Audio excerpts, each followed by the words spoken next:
Welcome to the Deep Dive. Today, we're going to be looking at something kind of different. Yeah. And we're going to be talking about Marion Albert Pruett. Okay.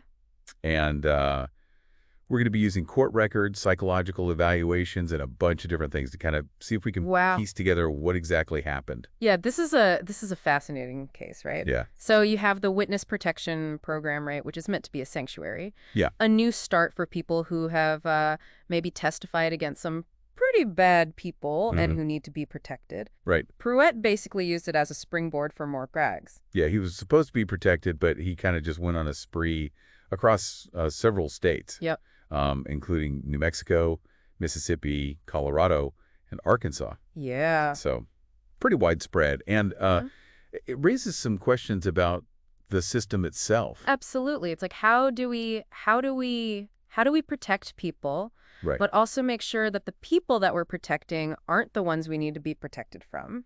Yeah, how effective is that Right. protection? Exactly. So how did he even get into witness protection in the first place? So 1979, he was an inmate in Atlanta, Okay. and he testified against another inmate in a prison murder case under the name Charles Sonny Pearson. Okay. And that testimony landed him a spot in witness protection. So he gets a new identity. Yep. Some financial assistance, okay. a chance to start over. A new lease on life. Pretty much. So what went wrong? Well, this is where it gets a little murky. Okay. Pruett later claimed that he actually committed the murder that he testified about. So he lied to get protection. It seems that way.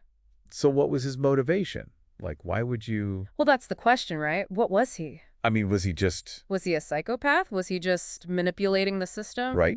Was this some wrong game that he was playing? Wow. It really is chilling when you think about it, right? Yeah. That someone could go to that length Yeah. to manipulate the system. It makes you think about everyone who's ever gone into witness protection. Right. And it makes you wonder how many of them were actually telling the truth. Absolutely. So he's living under this new identity. Yep. When and where does he commit his first murder? His first known victim was Pamela Sue Barker, who was also known as Michelle Lynn Pearson. Okay. Now, she was Pruett's common-law wife in New Mexico. Okay. And in March of 1981, she was found beaten to death and set on fire. Wow, that's brutal. It really is. So he was already in witness protection at this point. Mm-hmm. So much for a new life. Yeah, I mean, I think it really shows that, Yeah. you know, you can give someone new circumstances, but you Right. can't really change who they are at their core, right? Yeah, you can't change their nature. Absolutely. And this wasn't just, a crime of passion or something like that. This was Yeah. calculated brutality. Yeah. So Did he stop there? he did not. Okay. In fact, his crimes kind of escalated and they crossed state lines and became more brazen. So like a typical serial killer. Pretty much. It's like they get Yeah. away with something and they want to see how much further they can push it, Yeah. before they finally get caught. Mm-hmm. So what happened next? Just a few months later, in September of 1981, he robbed a bank in Jackson, Mississippi. Oh, wow. Yeah. Okay. And he didn't just rob the bank. He kidnapped the teller, Peggy Lowe, Okay. and she was later found dead. Oh, no. Yeah, so now he's not just a murderer, right? Yeah, he's branching out. He's a robber. Yeah. So, investigators and profilers, they wanted to know, Right. was this a sign of desperation? Was this part of a bigger plan? Yeah, was he just trying to What was going on here? fund his lifestyle, or was it more than that? Absolutely. Was he motivated by money, or was it something else entirely? Yeah. Was it power? Was it control? Was Right. it, the fear that he was inflicting on these people? Yeah. We don't really know for sure. Yeah, it seems like he was getting more and more reckless. Yeah, he was definitely leaving a trail of victims in his Yeah. wake. His crimes were getting more violent. Definitely, and more frequent. Yeah. And the brutality doesn't really end there. Okay. In October of 81, Okay. he murdered Bobby Jean Robertson, Mm-hmm. a convenience store clerk in Fort Smith, Arkansas.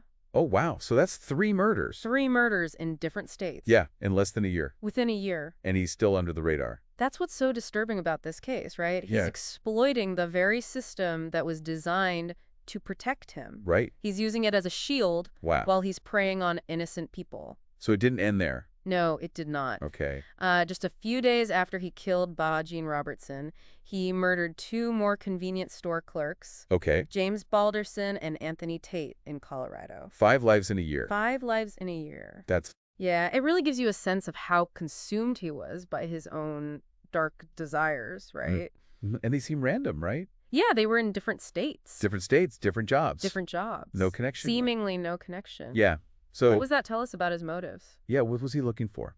Was he driven by a certain type of victim? Right. Or was he just an opportunist? Yeah. It's hard to say. Yeah, that's scary. Yeah, it's one of those things that continues to fascinate criminologists to this day. Yeah. And It's a hard question to answer. And you know what's even more disturbing is what he tried to do after these crimes. okay. It adds another layer of depravity What do you mean? to this whole story. Yeah. Remember, he had a history of manipulation. Mm-hmm. Well, he actually tried to profit from his crime. What? How? Yeah, How so do you...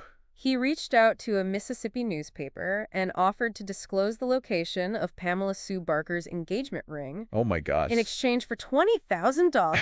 He was going to sell the location. He was going to sell information about his victim. Wow. Yeah.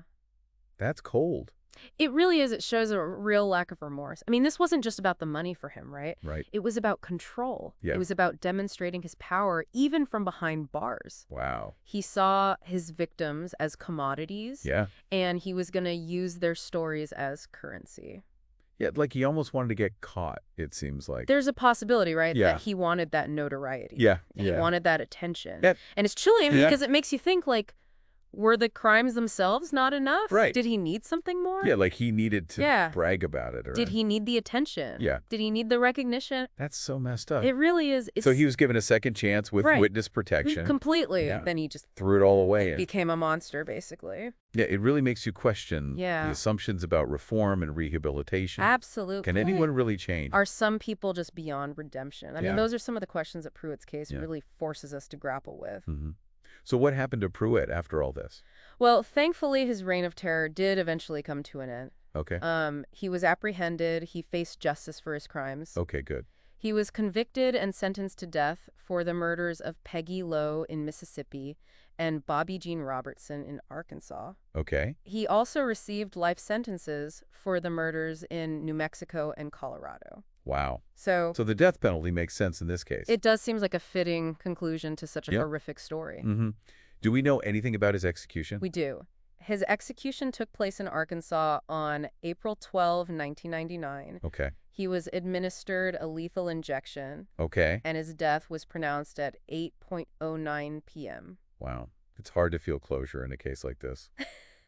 I think that's right. Yeah, especially for the families. Absolutely. The victims. Their pain and loss are immeasurable. Yeah. And even though Pruett was brought to justice, Right. it doesn't erase the suffering that he inflicted. No, of course No. not. So, One detail that I found really interesting was the story about his last meal request. oh, yes. It's such a It's a weird thing to think about, right? Yeah. When you have a case like this and you Yeah. have this very serious Mhm. situation and then you have this mundane act of eating. Yeah. It's very interesting how the public always kind of fixates on this. Yeah. What did he request? So he requested pizza, burgers, fries, fried eggplant, fried squash, fried okra, pecan pie, and a whole lot of Pepsi. Wow. So he wanted to go out with a bang.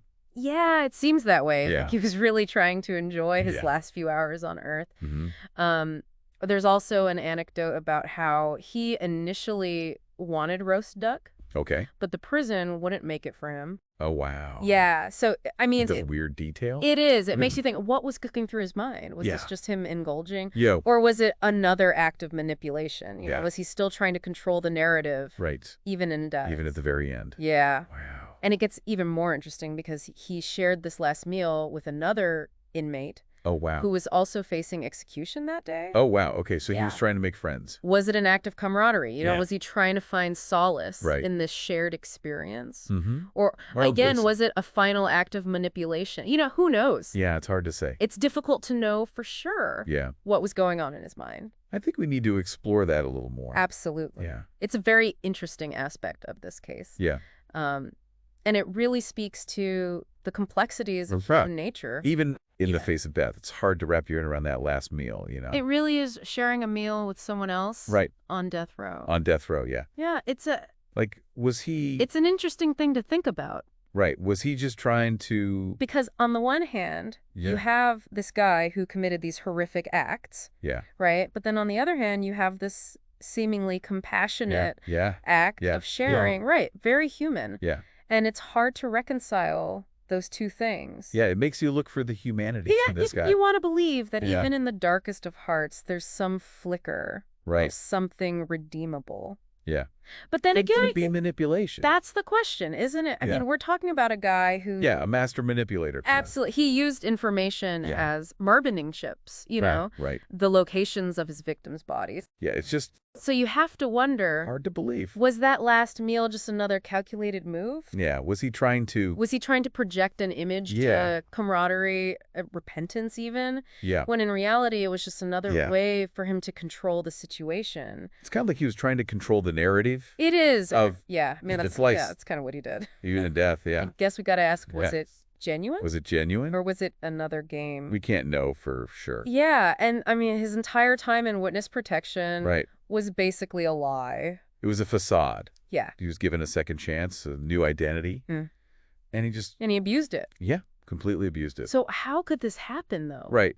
How could someone like Pruett slip through the cracks? Yeah, well, That's it. I think we have to remember Right. that back in the 70s, when he Mhm. entered the program, Yeah. it was still pretty new. Oh, okay. The vetting process Right. might not have been as rigorous as it is today. So maybe they didn't catch. Maybe they missed something. Yeah, they missed something. It's possible. Well, even with That goal. best system, Yeah. someone can still slip through, I right? mean, there's always human error, right? I can Oh. have the best procedures in place, Yeah. but if someone is really good at manipulating people, Yeah. there's always a chance that they'll find a way. Right. And he was good at it. Oh, yeah, he was a master Yeah, a master manipulator. of deception. A con man. Absolutely. He knew how to present himself as trustworthy Right. while hiding his true intentions. It's almost like he was born to Yeah, do this. it's hard to say. I mean, we can't I guess we'll never know. fully know what was going on in his mind, but yeah, he was very good at what he did. So I guess the question is, Yeah. can any system really protect against someone like that? I mean, that's a question. That goes beyond just witness protection, right? I Right. mean, any system that's designed to protect people Right. has these inherent vulnerabilities. Yeah. It's all about that balance between Absolutely. security and freedom. That's right. You want to create safeguards Yeah. to protect people from harm, Right. but you don't want to live in a world where everyone is constantly under suspicion. Yeah. So it's very... It's a tough line to walk. It is, yeah. It's a very tough line. It's a delicate balance. Yeah, and it seems like in this case, Yeah, the scales took the wrong way. they did. Yeah, Yeah. And there were devastating consequences. absolutely. And so I guess we have to ask, Yeah, could anything have been done differently? right. Could anything Was there anything have been done to prevent this? that were missed? It's hard to say for sure. Yeah, but but it's definitely something... It's a question that's worth asking, right? yeah, that's definitely something to think Because about. if we can understand Yeah, the failures that led to this, yeah. maybe we can prevent something similar from happening in the future. It's a tough conversation to have, It is. Yeah. It's not easy. but it's necessary. But it is, yeah. Yeah, and we can't Yeah. shy away from those hard truths. No, we can't. If we want to make a difference, if we want to Yeah. learn from this, Absolutely. we have to confront these uncomfortable truths. And I think up to this point, we've been talking a lot about Pruett, Right. but I think we need to shift focus now Yeah, to the real victims in this case. absolutely. We can't let their stories be forgotten. Right? Their stories need to be heard. They do, Yeah. yeah. Pamela Sue Barker, Yeah. Peggy Lowe, Bobby Jean Robertson, Hmm. James Balderson, Anthony Tate. They were real people. These were real people. With lives. With families, with dreams. Yeah. And those lives were cut short. Senselessly cut short. Yeah, by this senseless act of violence. It's a reminder that this Yeah. is more than just a story. Exactly. These are real people. These are real people with real lives. Yeah. And we can't forget that. And their families, too. Yeah, the families are left to pick up the pieces. Yeah, they have to. They have to deal with the grief. Yeah. The trauma. Yeah, long after. Long after the headlines fade. Right, long after this is just a story. Exactly. This is their life. So we need to keep that in mind as Yeah. we talk about this. Absolutely. We have to remember Yeah. the human costs The human costs. of these crimes. Yeah. And we have to approach this with a sense of respect Yeah. and compassion for the victims and their families. And I think it's a call to action. Yeah. Yeah, to try to prevent. To work towards a world Yeah. where these kinds of tragedies don't happen. Yeah. It's a difficult goal, Yeah. It's a tough one. but I think it's one worth striving for. Yeah, absolutely. It's easy to get lost in the details of a case like this. Yeah. But I think it's important to step back for a second and think about the bigger picture. Okay. So we've talked about Pruett, his crimes, his victims. Uh-huh. But what about the systems that were supposed to be in place Right. to prevent something like this from happening? Yeah. I mean, What went wrong? That's a really important question, right? Because Pruett's case isn't just about one man's action. Right. It also reveals some of the weaknesses in the systems that are supposed to protect us. Right, like the Witness Protection Program. Exactly. It's supposed to be this safe haven for people who are in A danger. new start, a fresh start. Right. And Pruett was able to manipulate it. Yeah, he used it to his advantage. Yeah, and it makes you wonder, could anything have been done to prevent this? Were there any red flags that were missed? It's hard to say for sure, but I think we can definitely learn from this case. Yeah. We can use it as an opportunity to improve this system, Right. to make it more difficult for someone like Pruett to exploit it. So what kind of changes could be made? Well, for one thing, we could strengthen the vetting process. Yeah. Make sure that we're really doing our due diligence when we're admitting people into the program. Yeah, thorough background checks. Exactly. Psychological evaluation. Absolutely. We need to be as certain as possible Yeah. that the people we're protecting are actually deserving of that protection. And we also need to be aware of the signs of manipulation. Yeah, that's key. Pruett was so good at deception. He was a master. He could convince anyone of anything. Yeah, and it's important to remember that not everyone who seems trustworthy actually is. Right, we can't just take people at face value. Exactly. We need to be more critical, more discerning. And we need to trust our gut. Yeah, if something feels off, Yeah, there's probably a reason for it. exactly. Don't ignore those red flags.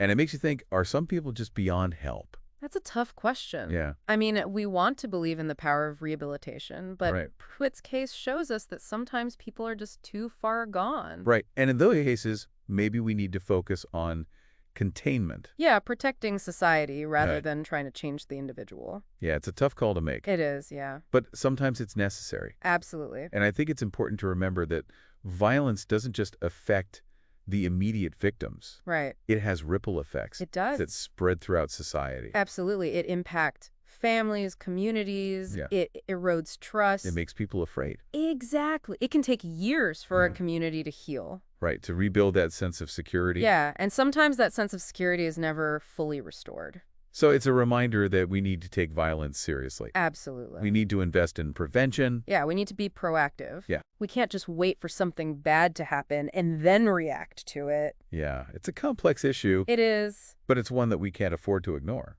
No, we can't.